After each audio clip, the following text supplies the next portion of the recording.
नमस्कार, VCN news के हिंदी समाचारों में आपका स्वागत है। खबरों की ओर बढ़ने से पहले आइए नजर डालते हैं आज की सुर्खियों पर।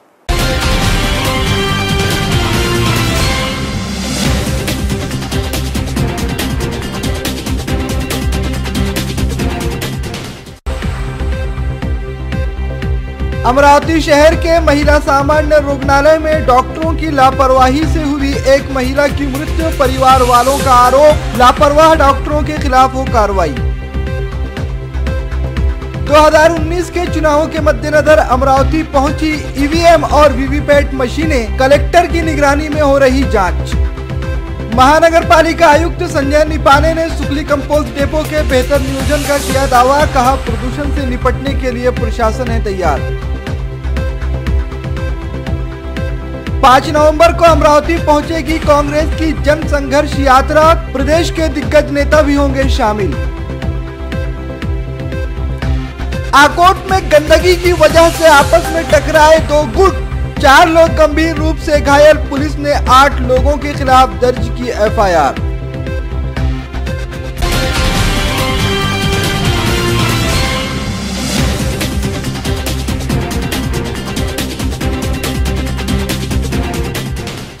तो ये थी आज की सुर्खियां।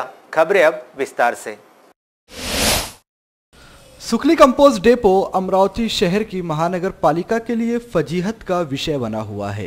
कई बार विपक्षी दलों ने भी सत्ताधारी दल पर आक्षेप लगाए और महानगर पालिका प्रशासन को भी इसको लेकर एक नोटिस मिलने की खबरें चल रही है। संवाददाताओं ने महानगर पालिका आयुक्त संजय निपाने से बात की तो उन्होंने कहा, सुकली कंपोस्ट डेपो का विषय वाकई गंभीर है। प्रशासन इससे निपटने की तैयारियां भी कर रहा है और बहुत जल्द 40 करोड़ की लागत से एक नया प्लान तैयार है, जिससे सुकली कंपोस्ट डेपो की समस्या को हल करने में मदद मिलेगी। और प्रशासन सुकली कंपोस्ट डेपो पर कचरा न डंप किया जाए, इसको लेकर भी विचार कर रहा है, क्योंकि शहर में 4 अलग अलग स्थानों पर कचरा डेपो बनाने की संभावनाएं भी तलाशी जा रही हैं और इस पर भी जल्द से जल्द निर्णय ले लिया जाएगा, जिसके बाद सुकली कंपोस्ट डेपो की समस्या त्वरित ही हल हो जाएगी। लेकिन जब महानगर पालिका को नोटिस मिलने के बाबत मनपा आयुक्त से पूछा गया तो वह इस सवाल को टाल गए। इसके साथ साथ मनपा आयुक्त संजय निपाने ने बताया कि सुकली कंपोस्ट डेपो पर लगने वाली आग से निपटने के लिए प्रशासन पहले से बेहतर तैयारियां कर चुका है। एक दमकल 24 घंटे सुकली कंपोस्ट डेपो को मुहैया कराई गई है, जो कि छोटी से छोटी और बड़ी से बड़ी आग को निपटने में त्वरितता दिखाएगी।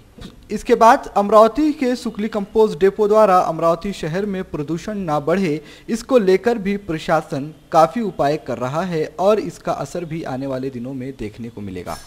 यात 2 बाबी दृष्टिकोनातून आपण विचार केलेला पाहिजे की ही वस्तुस्थिती आहे की घनकचरा डेपोचं जे आपलं डम्पिंग ग्राउंड आहे सुकलीला, त्या ठिकाणी काही प्रमाणात आग लागलेली होती, ती आपण नियंत्रणात आणलेली आहे। याच्यावर आपण 2 बाजूने विचार केला पाहिजे। एक शॉर्ट टर्म उपाय असा आहे की लागलेली आग ताबडतोब विझवल्या गेलेली पाहिजे। या अनुषंगाने आपण अग्निशमन विभागाला तशा सूचना देऊन ती आग पूर्णपणे नियंत्रणात आणलेली आहे। ही आग वाढू नये यासाठी आपण एक तिथं कायमस्वरूपी बोरवेल आणि अंडरग्राउंड पाईपलाईनची पण शॉर्ट टर्म मध्ये व्यवस्था केली आणि अग्निशमनचे एक वाहन कायमस्वरूपी तिथे राहील अशा दृष्टीने पण आपण व्यवस्था केली।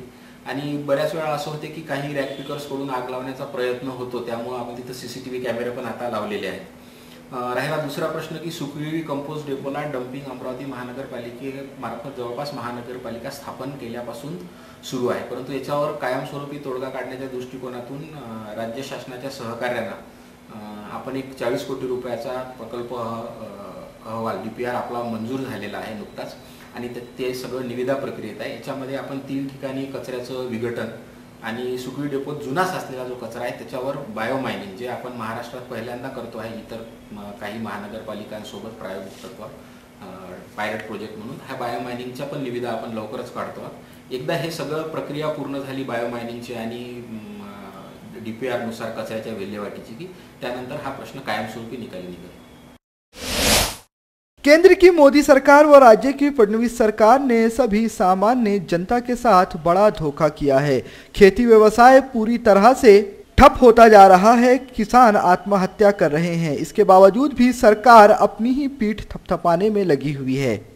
इसके बाद एक एक करके किसान फांसी का फंदा लगाकर अपनी जान देते चले जा रहे हैं। तब भी केंद्र और राज्य की सरकारें अच्छे दिन आने का दावा ही करती हुई नजर आ रही है। ऐसे घोर विरोधाभास की स्थिति देश व राज्य में निर्माण हो चुकी है, जिसके लिए किसान हित व सर्व सामान्य नागरिकों के हक के लिए इंडियन नेशनल कांग्रेस पार्टी की ओर से 5 दिसंबर के रोज किसान जन संघर्ष यात्रा वलगांव में एसएल हाई स्कूल के प्रांगण में दोपहर 4 बजे आयोजित की जाएगी और एक जाहिर सभा का भी आयोजन किया जाएगा।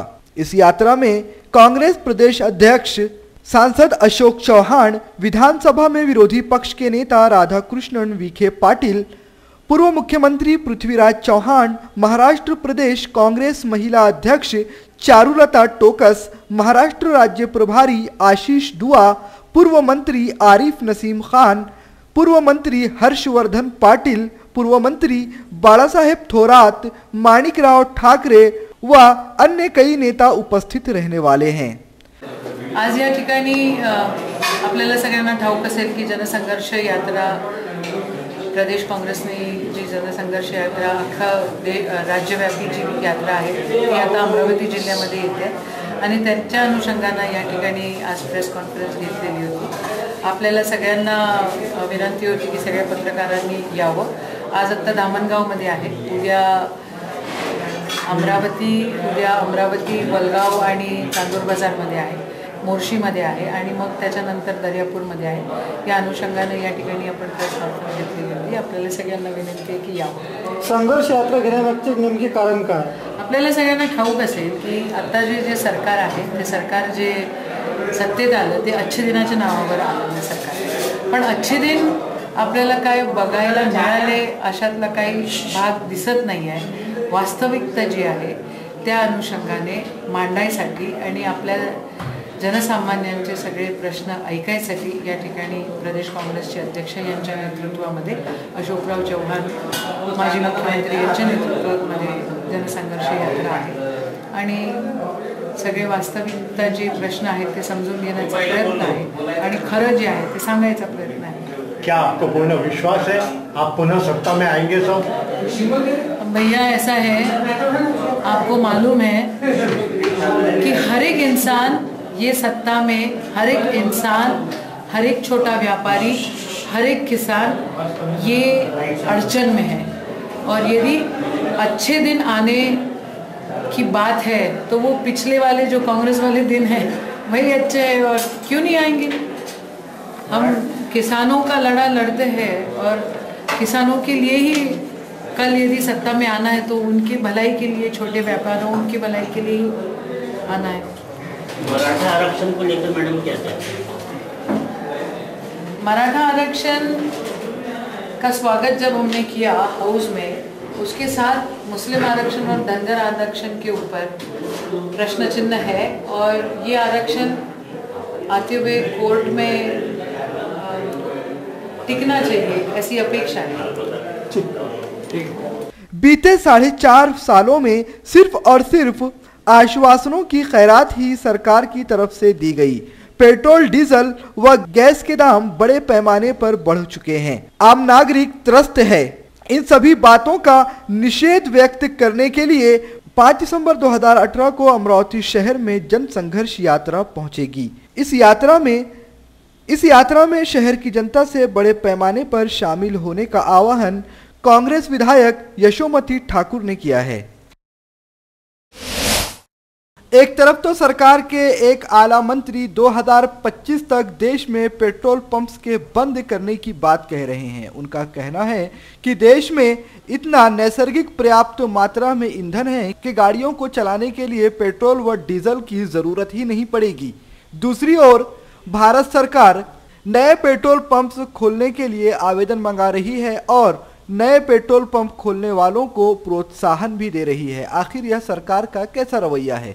सरकार क्या करना चाहती है? इसे लेकर अब पेट्रोल पंप धारकों में भय की स्थिति पैदा हो गई है। हाल ही में पेट्रोलियम मंत्रालय के आदेश अनुसार ऑयल कंपनियों ने देश भर में 55,000 649 नए पेट्रोल पंप का विज्ञापन प्रसिद्ध किया है।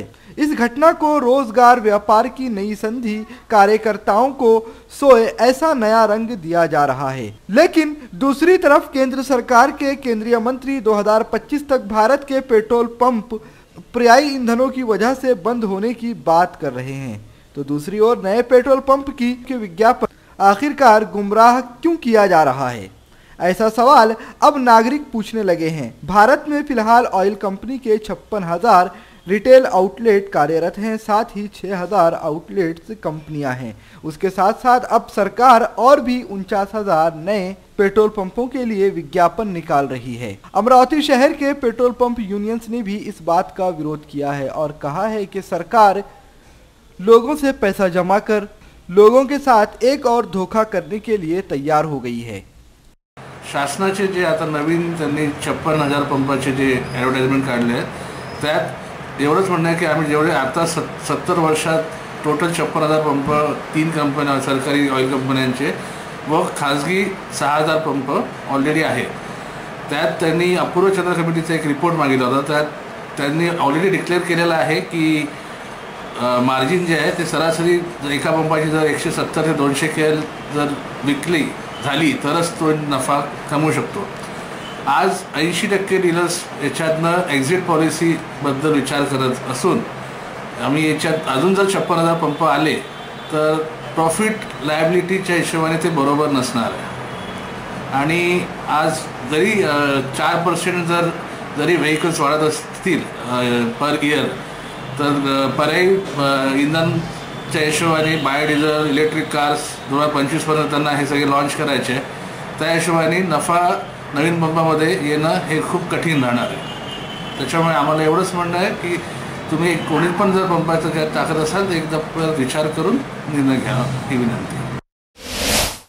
ऐसा कहा जाता है कि इंसान जब इस दुनिया में आता है तभी से उसकी संघर्ष की यात्रा भी शुरू हो जाती है। संघर्ष मनुष्य का एक ऐसा साथी है जो जीवन भर उसके साथ ही चलता रहता है।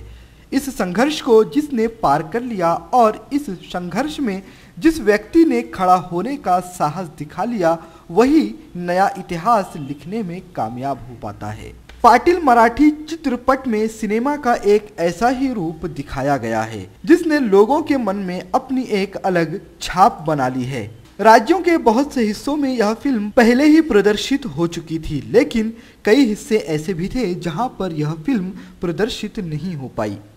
दर्शकों के भारी आग्रह के बाद पाटिल दोबारा 21 दिसंबर को विदर्भ के कई इलाकों में रिलीज होने जा रही है। इस फिल्म को Starcraft Manoranjan private limited, Saviket productions, Saubham Cinevisions private limited द्वारा निर्मित किया गया है। आमच्या दोघांचं जास्त काम आहे, म्हणजे माझं आणि कृष्णाचं तरी। आता नरेन आमच्या बरोबर नाहीये, नरेंद्र देशमुख तो माझ्या अपोजिटला आहे।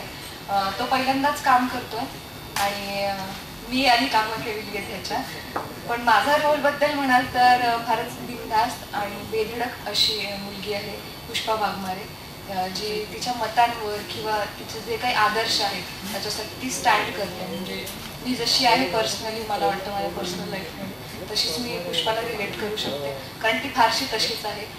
नांदेडमध्ये राहत असताना स्वतः बाईक चालवून कृष्णाला पाठीमागे बसून घेऊन जाणारी, त्याच्या घरी डिरेक्टली जाणारी, स्वतः पुढाकार घेणारी प्रेमात अशी आहे। आणि जेव्हा कृष्णा त्याच्या आयुष्यात संघर्ष करत असतो, पाटिल संघर्ष, प्रेम आणि अस्तित्वचा इस मराठी मूवी में शिवाजी पाटिल इनकी संघर्ष कथा को दिखाया गया है। यह फिल्म नए युवकों के जीवन में नए संघर्ष और फिर अपना अस्तित्व बनाने के बाद अपनी जिंदगी की शुरुआत किस तरह की जाती है, इन विषयों पर आधारित है। फिल्म के निर्माताओं की ओर से अमरावती शहर के होटल वंदू इंटरनेशनल में एक प्रेस वार्ता को संबोधित करते हुए यह जानकारी दी गई कि आने वाले 21 दिसंबर को यह फिल्म अमरावती शहर में भी रिलीज होने वाली है। त्यांच्या एकच इच्छा असतात की ते जोपर्यंत आहेत त्यांच्या देखत त्यांची मुलं सेटल व्हावी, त्यांची मुलं व्यवस्थितरित्या काम चांगलं करावे, हेच त्यांचे स्वप्न असतात। बाकी त्यांना मुलांकडून जास्त अपेक्षा नसतात, मुलं सुखी राहावे हेच त्यांचा मेन उद्देश असतो, हे दाखवलेलं आहे। आणि पाटलाविषयी सांगायचं तर प्रदेश के मुख्यमंत्री देवेंद्र फडणवीस की संकल्पना से महाराष्ट्र के युवाओं में खेल व सांस्कृतिक कौशल्य का विकास करने के लिए मुख्यमंत्री चषक क्रीड़ा स्पर्धा का आयोजन राज्य भर में किया जा रहा है।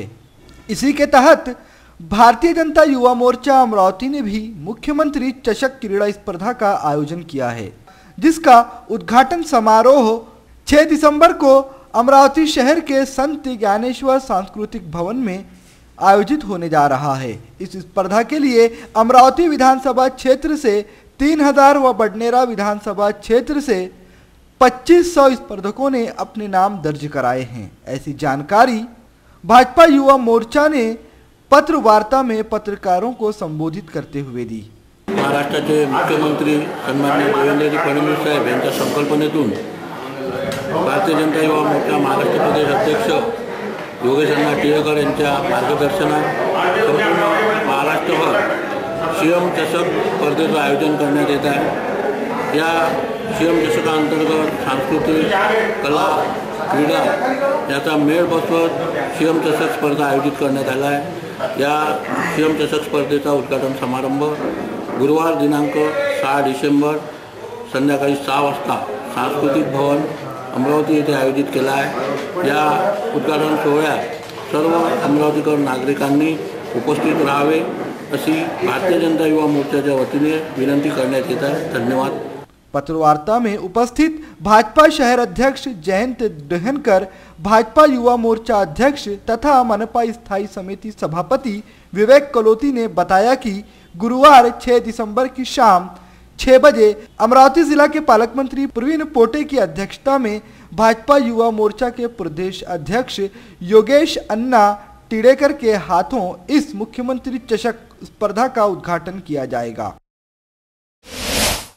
अमरावती महानगर पालिका व्यापारी संकुल की लीज डेट खत्म हो चुकी है, जिसके उपरांत महानगर पालिका ने खापड़े संकुल के सभी व्यापारियों को नोटिस जारी कर उनसे कहा था कि सभी व्यापारी मार्केट रेट के हिसाब से लीज भरें, जिसके बाद व्यापारियों ने इसका विरोध व्यक्त करते हुए महानगर पालिका आयुक्त संजय निपाने से बात की और कहा कि महानगर पालिका जो लीज बाजार दर के हिसाब से दे रही है वह काफ़ी ज़्यादा है, इसका कोई ना कोई निकाला जाना चाहिए।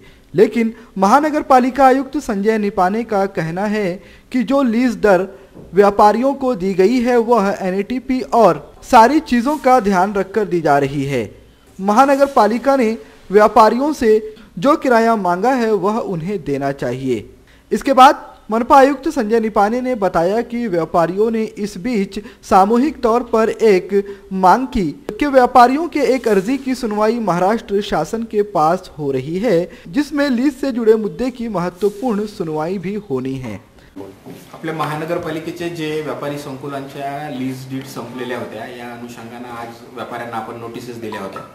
महानगरपालिकेच्या ठरावानुसार बाजार मूल्याप्रमाणे त्यांनी भाडं द्यावं असं आपण त्यांना नोटिसेस इश्यू केलेले आहे। या नोटीसवर त्यांचे काही म्हणणं होतं ते ऐकून घ्यावं अशी त्यांची वारंवार वैयक्तिकरित्या किंवा वेगवेगळे येत होते अशी विनंती होती। त्या अनुषंगाने आज आपण सगळ्यांना एक सुनावणीची वेळ दिली होती की तुमचं काय म्हणणं आहे ते मांडा। यावर बऱ्याच व्यापाऱ्यांचं असं मत पडलं की बाजार दर जास्त होतात असा त्यांचा एक आक्षेप होता, परंतु वास्तविक आपण ते सर्व व्यवस्थित नीट कॅल्क्युलेशन करून टाउन प्लॅनिंग डिपार्टमेंटने काढून दिलेलेच रेट निश्चित केलेले आणि ते रेट बरोबर आहे। परंतु दरम्यानच्या काळात त्यांनी एक सामूहिक निवेदन आपल्याला असं दिलं आहे की आमचं एक अपील माननीय राज्य शासनाकडे दाखल आहे आणि त्याचा निकाल अपेक्षित आहे, त्यामुळे कृपया आम्हाला वेळ द्यावा। त्याच्यामुळे आपण सर्वांना 10 तारखेपर्यंत मुदत दिलेली आहे। 10 तारखेनंतर आपण 10 तारखेला परत एकदा त्यांचं म्हणणं ऐकून घेऊन त्यानंतर त्यावर अंतिम कारवाई नियमानुसार करू। और व्यापारियों को ऐसी आशा है कि जल्द से जल्द उसका कोई निकल जाएगा, इसीलिए उन्होंने महानगर पालिका आयुक्त संजय निपाने से कुछ दिनों का वक्त मांगा था। उनकी इस मांग के बाद आयुक्त की ओर से 10 दिसंबर 2018 का समय व्यापारी संकुल को दिया गया है। उसके बाद उन्हें फिर से नोटिस जारी किए जाएंगे और नियम के अनुसार कार्रवाई की जाएगी कि ऐसा अमरावती महानगर पालिका के आयुक्त संजय निपाने ने कहा। बाइट संजय निपाने। खबरों में अब वक्त हो चला एक छोटे से ब्रेक का, कहीं मत जाइए, देखते रहिएगा VCN news. Hotel landmark continental Saoji व्यंजनों का स्वाद लीजिए स्पेशल सावजी रेस्टोरेंट में।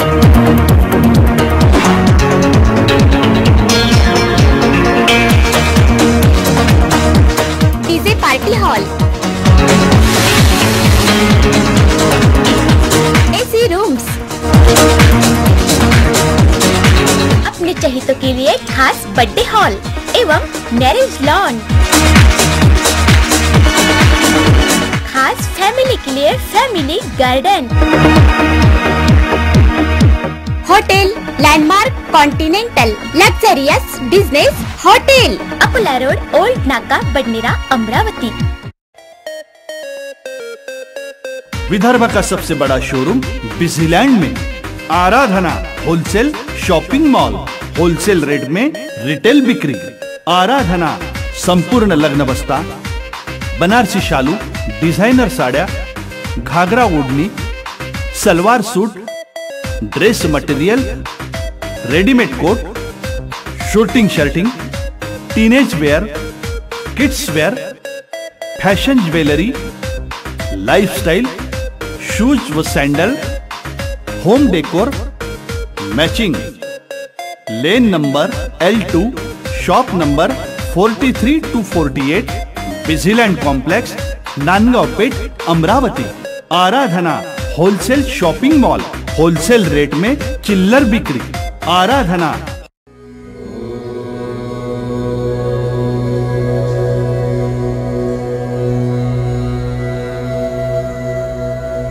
संवाद ज्योतिष्य एवं आध्यात्मिक अनुसंधान केंद्र।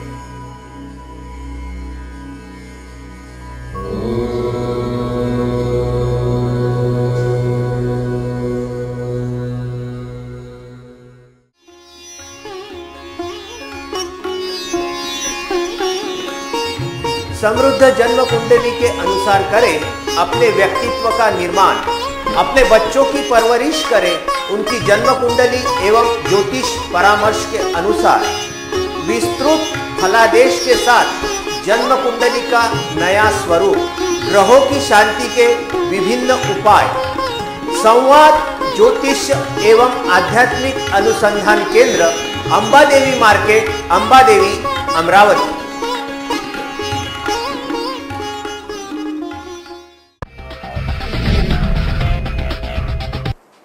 ब्रेक के बाद एक बार फिर से आपका स्वागत है। देखते हैं कुछ अन्य खबरें विस्तार से। अमरावती शहर में सड़कों के विकास का काम काफी बड़े पैमाने पर चालू है। जगह जगह सीमेंट के रोड बन रहे हैं। यह शहर के विकास के लिए भविष्य में काफी मुफीद साबित होंगे। इसी तरह शहर में जगह जगह फ्लाईओवर्स भी बनाए जा रहे हैं, जिससे ट्रैफिक में आने वाली बाधाओं से पार पाया जा सके। लेकिन फूले चौक से लेकर पठान चौक तक बनने वाले फ्लाईओवर से समाज के कुछ लोगों की कुछ शंकाएं भी उभरने लगी हैं।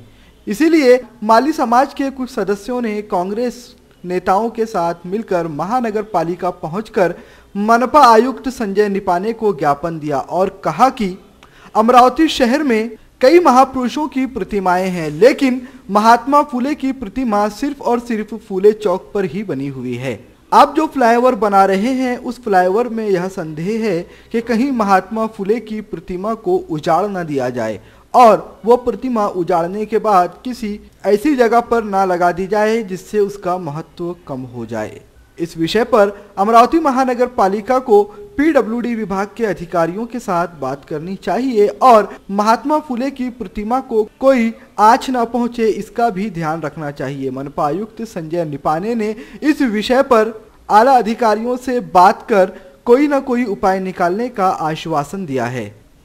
अमरावती शहर हे ऐतिहासिक शहर आहे। या शहरामध्ये राष्ट्रपिता महात्मा फुलेंचा पुतळा काही दिवसा अगोदर चित्रात चौकामध्ये बसवला गेला आणि तो अत्यंत सुशोभित करून त्या ठिकाणी तो बसवला गेला। परंतु आता नवीन प्लॅनमध्ये त्या ठिकाणी उड्डाणपूल होतो आहे। उड्डाणपूल होतो आहे, त्या उड्डाणपुलाला आमचा विरोध नाही। एवढेही या ठिकाणी उपस्थित असलेला नगरसेवक आहेत, हे आहेत आमचे इंगोले साहेब आहेत, भूप साहेब आहेत, विरोधी पक्षनेता बबलू साहेब आहेत, तर या लोकांचा कुठलाही विरोध नाही।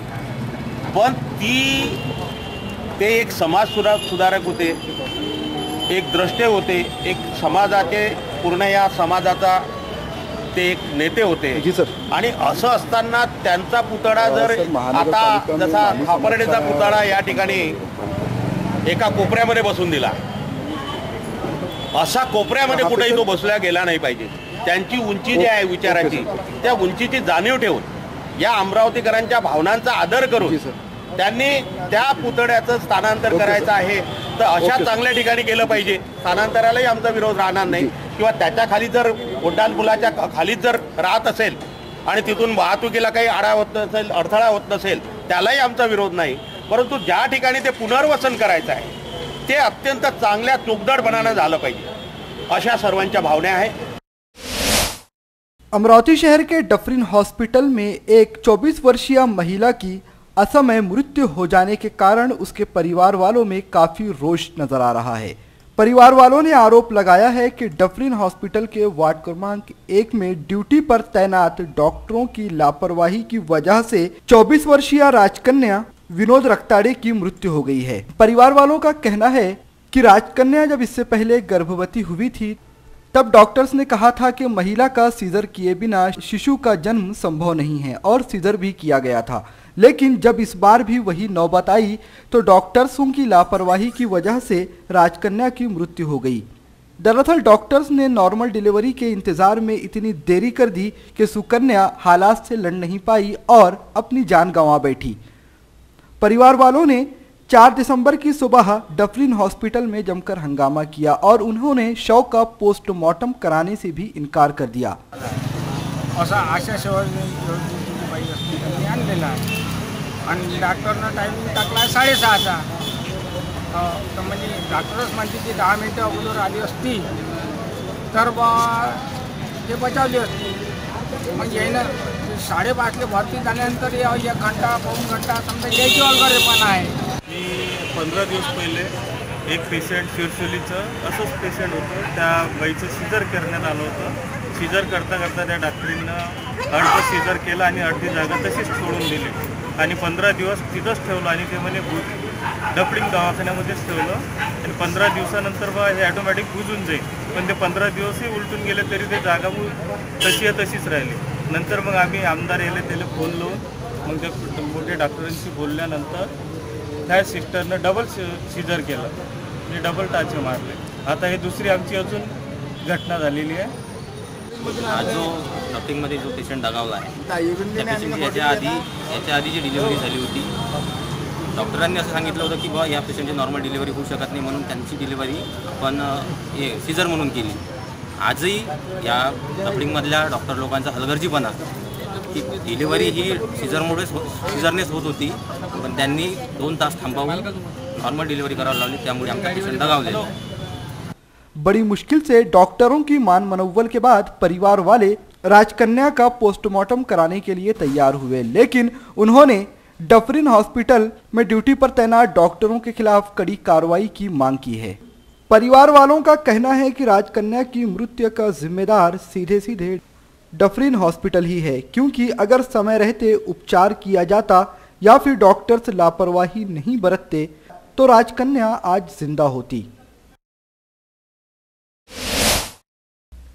नए वर्ष 2019 के जनवरी महीने से खामगांव शहर वासियों के समक्ष गहरी जल समस्या होगी, जिस कारण उन्हें पेयजल के बूंद बूंद के लिए तरसना होगा, क्योंकि शिरला नेमाने के मन प्रकल्प से खामगांव शहर वासियों ने जलपूर्ति का निर्णय लिया है, लेकिन शिरला नेमाने के मन प्रकल्प से खामगांव शहर तक जलपूर्ति की पाइपलाइन का काम अभी लगभग 10% शेष है, क्योंकि फिलहाल यह पाइपलाइन टेम्बुरना तक फीड की गई है, लेकिन टेम्बुरना से मन प्रकल्प तक पाइप जोड़ना बाकी है। ये काम लगभग 2.5 से 3 किलोमीटर का होगा, ऐसी जानकारी नगर पालिका के जलपूर्ति विभाग से मिली है। गेरू माटरगांव के नैनगंगा बांध से खामगांव शहर, नांदुरा और खामगांव एमआईडीसी को जलपूर्ति की जाती थी, लेकिन जल सिंचाई के अभाव से सितंबर 2018 से खामगांव एमआईडीसी की जलपूर्ति बंद करने का निर्णय लिया गया। दरअसल नैनगंगा बांध में पर्याप्त जल सिंचित न होने से जल संपदा विभाग ने सितंबर महीने में एमआईडीसी का पानी बंद करने का निर्णय लिया। इसके अलावा नैनगंगा बांध में पर्याप्त जल सिंचित न होने के कारण खामगांव शहर को दिसंबर 2018 तक जलपूर्ति की जा सकेगी। इसके बाद खामगांव शहर वासियों को ही मन प्रकल्प का सहारा लेना पड़ेगा। मात्र मन प्रकल्प से खामगांव शहर तक पाइपलाइन का काम लगभग 10% बाकी रहने से जलपूर्ति में बाधा आ सकती है और जब तक पाइपलाइन का काम पूरा नहीं हो जाता तब तक खामगांव शहर वासियों को जलपूर्ति के लिए काफी परेशानियों का सामना करना पड़ सकता है। मन प्रकल्प से खामगांव तक बिछाई गई पाइपलाइन में पुलिया और कुछ जगहों पर पाइप बिछाने का काम अभी शेष है और ये काम लगभग 2 से 2.5 किलोमीटर का हो सकता है। इन तमाम कठिनाइयों को ध्यान में रखते हुए यह कहा जा सकता है कि आगामी दिनों में शहरवासियों पर जल किल्लत का भारी परिणाम पड़ सकता है। VCN न्यूज के लिए खामगांव से फारूक सर की रिपोर्ट। दरियापुर तालुका के अराला परिसर में खेती करने वाले गजानन नथू जी सांगोले, इनकी 12 एकड़ खेती में उन्होंने 155 तरह के कपास के बीज बोए थे। शुरुआत में कपास की बोंड भी अच्छी आई थी, मात्र अब ये कपास इतनी छोटी और निरोत्तम दर्जे की है कि जिसे बाजार भाव भी नहीं मिल रहा, जिस वजह से किसान गजानन सांगोले का लाखों रुपए का नुकसान हुआ है। गजानन सांगोले ने जून के खरीफ हंगाम में 155 तरह की कपास के 24 बैग खरीदी कर अपनी खेती में बीज बोए। इसके उपरांत खेती में उपज से निकली मात्र यह कपास निरोत्तम दर्जे की होने से गजानन सांगोले ने कपास का पंचनामा कर वरिष्ठ अधिकारी के पास यह अहवाल सौंपा है और आर्थिक नुकसान भरपाई की मांग की है। याचा आरोप मी सरळ जे हे जिथून बियाणं आणलं, मी विदर्भमधून आणलं, परंतु ते कंपनीजवळून आलं तिथं, तर कंपनीवरच मी पूर्ण बदला मी देतो। कारण सर्व जर कास्तकाराला पुढच्या वर्षी असं जर बियाणं निघालं तर आम्हाला जीव द्यायचीच पाळी आहे, दुसरं काहीच नाही। कारण मी एवढा खर्च करून मला काहीच उत्पन्न नाही। आतापर्यंत मला 18 क्विंटल कापूस निघाला, 12 एकरात 18 क्विंटल बियाणं एकदम हे बुंडी एकदम नरम आहे, बारीक बुंड्या लागल्या आहे, अजित 55 असून। तर असं जर 100 कास्तकाराला झालं पुढच्या वर्षी त्यांनी काय करावं? काय झालं का यावर्षी बाया मिळत नाहीत पहिल्यांदाच, त्याच्यात हे रोजानं कापूस येता लागून राहिला। 300 रुपये रोजात फक्त 7 किलो कापूस आणून राहिल्या बाया। हे दर्याबरोबरून बाया नागतात। ॲटोचं भाडंच कमसे कम 1200 रुपये द्यायला लागून राहिलं। त्याच्यामुळे हा कापूस वेचायलाही पुरून नाही राहिला, तर मी आता राहिलेला कापूस वेचतही नाही। काय करणार? या मजुरीनं मला काहीच परवडून नाही राहिलं। पण या बियाण्यासारखं बोगस बियाणं पाहिलंच नाही मी। 2.5-3 लाख रुपये खर्च केला त्या मस्त कास्तकारानं, त्याला जीव द्यायची पाळी आली। काय औषधवाले त्याच्या घराभोवती फिरून राहिले, लोक त्याला पैसे मागायला हे झाले, त्यानं काय करावं अशात त्याला जीव द्यायची पाळी आली। कोणाकोणाला तोंड द्या त्यानं। असं जर पीक हे जर झालं, अशा जर कापशा पराठे हे झाल्या बियाणं जर भेटलं तर फार बेकार गोष्ट आहे। शेतकऱ्याला जिवंत नाही राहावं लागत, मरण्याची पाळी आली है अशी। VCN न्यूज के लिए दरियापुर से किरण होले की रिपोर्ट। आने वाले 2019 के लोकसभा चुनावों के मद्देनजर अमरावती जिला के लिए 3552 वीवीपैट मशीनें प्राप्त हो चुकी हैं, जिसकी प्रथम स्तरीय जांच मंगलवार 3 दिसंबर से शुरू हो चुकी है। अलग अलग पंजीकृत राजनीतिक दलों के स्थानीय जिला अध्यक्षों की उपस्थिति में यह प्रक्रिया आगामी 10 से 12 दिनों तक चलने वाली है, जिसके तहत इलेक्ट्रॉनिक वोटिंग मशीन के साथ जोड़कर कार्य करने वाली वीवीपैट मशीन की कार्य प्रणाली एवं पूरी प्रक्रिया के संदर्भ में उपस्थितों को जानकारी दी जाएंगी। चुनावी प्रक्रिया के दौरान किसी भी मतदाता द्वारा ईवीएम के जरिए जिस उम्मीदवार के पक्ष में मतदान किया गया उसी उम्मीदवार को अपना वोट पड़ा है या नहीं, इसकी शनाख्त वीवीपैट मशीन के जरिए होती है। ऐसे में किसी भी सियासी दल के मन में ईवीएम या वीवीपैट मशीन को लेकर किसी प्रकार का कोई संदेह ना रहे, इसके लिए अमरावती शहर के जिला प्रशासन द्वारा निर्वाचन आयोग की ओर से भेजी गई ईवीएम व वीवीपैट मशीनों की प्रथम स्तरीय जांच कार्य शुरू कर दी गई है। प्रथम स्तरीय जांच शुरू कर दी गई है। साथ ही सभी राष्ट्रीय एवं प्रादेशिक राजनीतिक दलों के जिला अध्यक्षों से इस अवसर पर उपस्थित रहने का आह्वान भी किया गया है। वीवीपैट मशीनों की जांच प्रक्रिया जिलाधीश कार्यालय परिसर में स्थित बैडमिंटन हॉल में शुरू की गई है, जहां पर यह प्रक्रिया आने वाले 10 से 12 दिनों तक चलेगी। इस आशय की जानकारी उप जिला निर्वाचन अधिकारी शरद पाटील ने दी। मी Nita Labade, Naib Tehsildar, collector office, election branch Amravati. आपल्याकडे यावेळी प्रथमच संपूर्ण जिल्ह्यासाठी व्हीव्हीपॅट वापरले जाणार आहे। VVPAT means voter verifiable paper audit trail. याचं आपल्याकडे 3295 एवढे व्हीव्हीपॅट अमरावती जिल्ह्यामध्ये दाखल झालेले आहेत आणि ते संपूर्ण व्हीव्हीपॅट आपल्या प्रत्येक कंट्रोल युनिटसोबत कनेक्ट केले जाते।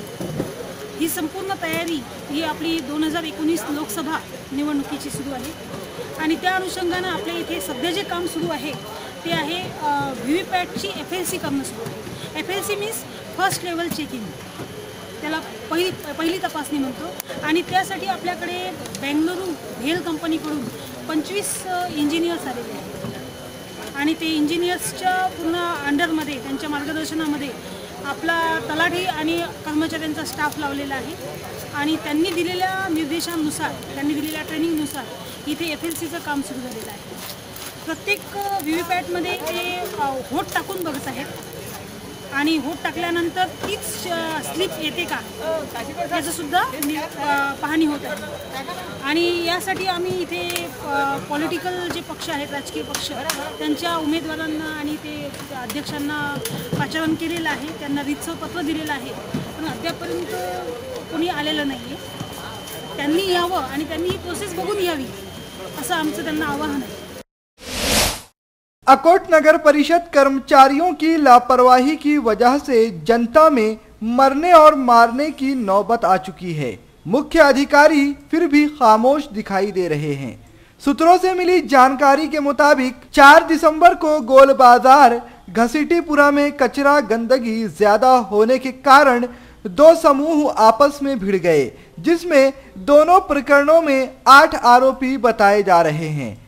फरियादी कलीम खान, सनाउल्लाह खान ने 4 लोगों के खिलाफ शिकायत दर्ज कराई है, जिसमें आरोपी मुमताज खान, किस्मत खान, इरफान खान व इमरान खान हैं। तो दूसरी ओर दूसरे पक्ष ने सनाउल्लाह खां, समीउल्लाह खां, कलीम खां, आसिम खां पर केस दर्ज करवाया है। प्रकरण इतना बढ़ा कि दोनों पक्षों के 4 लोग गंभीर बताए जा रहे हैं, जिन्हें जिला अस्पताल रेफर किया गया है। साथ ही पुलिस ने दोनों पक्षों पर अपराध क्रमांक 307/24 व दूसरे पक्ष पर 324/24 के तहत गुनाह दाखिल कर कार्रवाई शुरू कर दी है। आपको बता दें कि आकोट शहर में नगरपालिका आरोग्य विभाग की लापरवाही से आए दिन विवाद चलते ही दिखाई पड़ते हैं। साथ ही देश के प्रधानमंत्री का स्वच्छ भारत का सपना आकोट शहर में चूर चूर होता दिखाई देता है, जिसकी वजह से समाज में जनता बीमारियों की चपेट में नजर आती हुई दिखाई दे रही है। अगर नगरपालिका का इसी तरह उदासीन रवैया जारी रहा तो शहर को जातिवादी दंगों में झुलसने से किस तरह से रोका जाएगा, ऐसी बातें शहर में लोग करते हुए भी सुनाई दे रहे हैं। VCN न्यूज के लिए आकोट से साजिद सौदागर की रिपोर्ट। 1 दिसंबर को मुंबई की बदलापुर यहाँ संपन्न हुई राज्य स्तरीय नृत्य स्पर्धा में माहूरगढ़ के छोटे सेलिब्रिटियों ने अपना प्रथम स्थान घोषित किया है। इस स्पर्धा में गायत्री झामरे व अदिति जगत ने ड्यूट सॉन्ग डांस में गोल्ड मेडल जीता है, तो श्रेया जगत, राधा केदार, भक्ति लांडगे, भार्गवी जगत, वैष्णवी राठौड़, धनश्री गिरी, ऋतुजा गायकवाड़, अश्विनी राठौड़ ने ग्रुप डांस में मेडल जीता। इन सभी स्पर्धकों का माहूर नगर पंचायत के सभापति एवं नगर सेविका अश्विनी तुबदाले व सामाजिक कार्यकर्ते आनंद तुबदाले की तरफ से माहूर की फॉस्टर किड्स शाला में फूलों की मालाएं व मिठाई खिलाकर सत्कार किया गया। इस मौके पर स्पर्धकों के माता पिता एवं माहूर के ज्येष्ठ पत्रकार विजय आमले, प्रतिष्ठित नागरिक जवाहरलाल जायसवाल, प्राध्यापक डॉक्टर राजेंद्र लोने, अभिषेक जायसवाल, अतुल आरेकर के साथ आदि सामाजिक कार्यकर्ता व शाला के शिक्षक मौजूद थे। मला खूप छान वाटलं कारण आम्ही पहिल्यांदाच इतक्या दूर गेलो, मज्जाही आली। डान्स करताना ऑडिशनही चकित झाले आणि खूप मज्जा आली। कोण कोण होतं तुमच्या सोबत? आमच्या सोबत सगळे पेरेंट्स, छान आम्ही सगळ्यांनी वन्स मोर केलं, टाळ्या वाजवल्या, खूप मज्जा आली। कॉम्पिटिशनचं नाव काय? आमच्या शाळेचे अध्यक्ष श्री भवरे सरांचं खूप मदत केली त्यांनी आम्हाला डान्स मध्ये। कॉम्पिटिशनचं नाव काय तुमच्या? Sport dance academy. कुठं झाला कार्यक्रम? मुंबई, बदलापूर, ठाणे। कोण कोण होतं तुमच्या सोबत? मित्र, तुमचे मैत्रिणी? मैत्रिणी ग्रुप मध्ये कोण आहे तुमच्या? गायत्री झांबरे, इकडे समोर धनश्री गिरी, भार्गवी जगत, हे सगळ्यांनी आम्हाला मदत केली। थँक्यू। वैष्णवी राठोड होती। धन्यवाद। VCN न्यूज के लिए माहौर से संजय घोगरे व राजू दराड़े की रिपोर्ट। हिंदी समाचारों में आज के लिए बस इतना ही। विदर्भ से जुड़ी तमाम जानकारी जानने के लिए देखते रहिए विदर्भ का सर्वश्रेष्ठ न्यूज चैनल VCN न्यूज। नमस्कार।